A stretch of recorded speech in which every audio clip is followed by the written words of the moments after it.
اگر آپ سب کو جو ہے لے جانا چاہتے ہیں کہ فہرستیں آویزہ کریں، ہم ایک ایک کر کے دے دیں گے، ان کی ماؤں کے سامنے ان کو ذبح نہ کریں، ان کی ماؤں کے سامنے ان کو چھلنی نہ کریں، ان کے ماؤں کے سامنے ان کے کپڑے نہ اتاریں۔ یہ تکلیف اور مشکل جو ہے بلوچستان کے لوگوں کو کب تک دیں گے؟ کیسے بلوچستان کے حالات سدھر جائیں گے؟ کیسے بلوچستان میں امن آئے گی؟ کہ ہم بہت سی چیزوں پہ تھوڑا بہت کہتے ہیں یار چھوڑو، شاید ایک دن کی غلطی ہو گئی، 2 دن کی غلطی ہوئی، لیکن اپنے بچوں کے لیے، اپنے بلوچستان کے نوجوانوں کے لیے، اپنی ماؤں کے لیے یہ نہیں کر سکتے۔ یہ ختم ہونا چاہیے۔ بلوچستان کے 50,000 نوجوانوں کی فہرست آپ کے ساتھ ہے، سب کے ذہنوں میں فطور ہے، سب اپنی خود مختاری چاہتے ہیں، اپنے وسائل پر اختیار چاہتے ہیں، اپنی ایک حاکمیت چاہتے ہیں، اپنی دستار کی بحالی چاہتے ہیں، بلوچستان پہ خوبصورت راج چاہتے ہیں۔ بسم اللہ الرحمن الرحیم۔ شکریہ جناب اسپیکر صاحب۔ پتہ نہیں میں بلوچستان میں قدرتی بارش اور سیلاب سے اپنی اس پوائنٹ آف آرڈر کو شروع کروں یا بلوچستان میں حال ہی میں خون میں لت پت لاشوں اور اس کے رد عمل میں چاہے وزیر اعلیٰ ہاؤس کے باہر احتجاج یا خاران میں میری ماں اور بہنوں نے 2 اگست کو اپنے 2 فرزندوں اور تیسرے فرزند کے لاپتہ ہونے پر جو ماتمی رات گزارا اس پہ احتجاج کروں۔ جناب اسپیکر صاحب، آپ کے تینوں پوائنٹ ریکارڈ میں آ گئے؟ نہیں سر، وہ تو دیکھیں گے، یہ پوائنٹ دیکھیں، 2 چیزیں ہیں جناب اسپیکر صاحب۔ ہماری بہت سی توقعات یہ ہیں کہ گزشتہ حکومتوں میں بلوچستان کے بہت سے معاملات کو نظر انداز کیا گیا، بلوچستان میں احتجاج کے سلسلے چلتے رہے، اور ہم نے اس تمام احتجاجی عمل میں اپنے جتنے بھی احتجاج کرنے والے دوست ساتھی تھے ان کا بھرپور ساتھ دیا۔ ہماری خواہش، ہماری بلکہ یہ مقصد ہونا چاہیے کہ جو اس وقت حکومت ہے، اس حکومت کے دور میں لوگ نالی، سڑکوں، پریس کلب، وزیر اعلیٰ ہاؤس، گورنر ہاؤس یا ہائی کورٹ کے سامنے، بلوچستان ہاؤس کے سامنے احتجاج کرتے ہوئے نظر نہیں آنے چاہیے تھے۔ ان کے دکھوں کا اور درد کا مداوع ہمیں اور آپ کو کرنا ہے۔ جناب والا، میں آپ کو چھوٹی سی بات بتاؤں،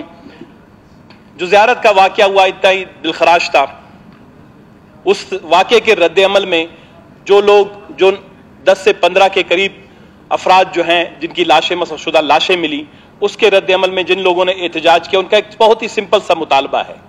اور وہ خود یہی چاہتے ہیں کہ یہ چیزیں واضح ہونی چاہیے کہ کیا غلط ہوا ہے، کیا صحیح ہوا ہے۔ وہ یہ ہے کہ ایک وفاق کی سطح پر ایک جوڈیشل کمیشن بنائی جائے، ایک جو ہے بہت بڑی نیشنل کمیشن بنائی جائے، تاکہ بلوچستان میں یہ اموات کا، لاشوں کا، مسخ شدہ لاشوں کا، اور یہ جو قبائلی طرز کی قانون ہمارے صوبے میں نافذ ہو گئے ہیں، جہاں پر قانون کو، آئین کو پردہ رکھ کر ہم عدلے کا بدلہ لے رہے ہیں، اگر آپ 1 مارتے ہیں تو میں آپ کے 5 ماروں گا، آپ 10 مارتے ہو تو میں آپ کے 20 گرا دوں گا۔ یہ والی جو یہ ریاست اور ریاستی اداروں اور میرے خیال میں جو بھی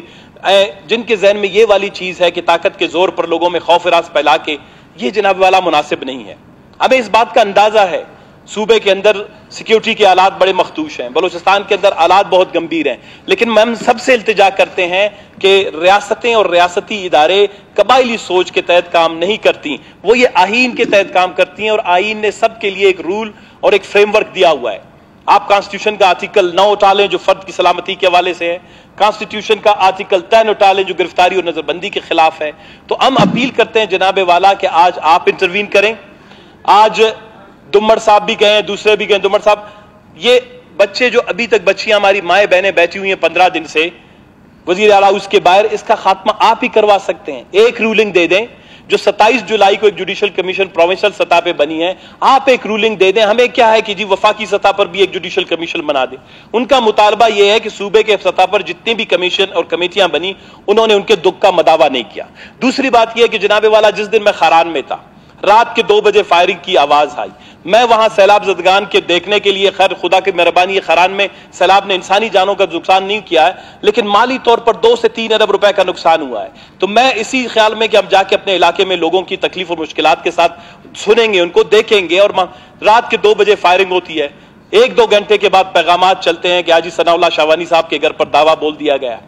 میں صبح سویرے جب اس کے گھر میں پہنچتا ہوں تو اس کے 3 بیٹے جناب والا اٹھائے گئے ہیں، چھت کے اوپر خون ہے، زمین کے اوپر خون ہے، دیواروں پہ خون ہے۔ حاجی صاحب، آپ کے بچوں نے کیا جرم کیا تھا؟ تو میں اس کے سامنے، حاجی صاحب کے سامنے ملامت ہوا۔ اس کے یہی 2 بچے جو ہیں، اس کا ایک بیٹا آج سے 2 مہینے پہلے مارا گیا ہے، اس کے یہی 3 بیٹے میرے ساتھ آج سے 2 مہینے پہلے DIG کے کمرے میں بیٹھے ہوئے تھے، اپنے بھائی کی،